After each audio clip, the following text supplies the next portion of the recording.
Hey everybody, do you agree with me that the word bitter gets thrown around a lot on the internet? I'd like to tease apart this word. What does it actually mean?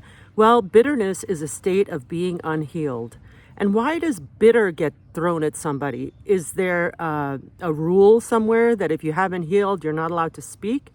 Well, healing is an important thing for all of us to do, but why do we focus on the wound instead of the injury? I think if we focus on the injury and really understand what causes bitterness, we'll be less likely to inflict it on others and maybe call out the action that caused it in the first place. I'm a licensed acupuncturist and I studied this ancient form of medicine which is 3,000 years old. In any case, many people might not know this, but this is right out of traditional Chinese medicine, that the different organs in the body have different aspects to them. An injury to the heart is what causes bitterness. So bitterness is really an unhealed injury to the heart.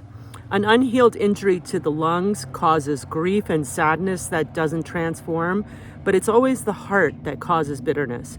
And how are we injuring each other's hearts? So instead of throwing around this word bitter, I'd just like to look at what are we doing that are hurting each other's hearts?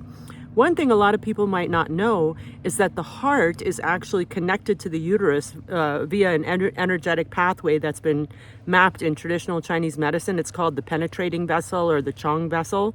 And so any injury to the uterus, which is SA really, actually injures and breaks the heart. So let's stop talking about the effects of the injury and demonizing people for having had an injury, and talk about the wound and how to prevent it in the future. That'll actually help us evolve. The other thing will just keep us stuck. I don't want to be stuck. I want to move toward a better future. God bless you.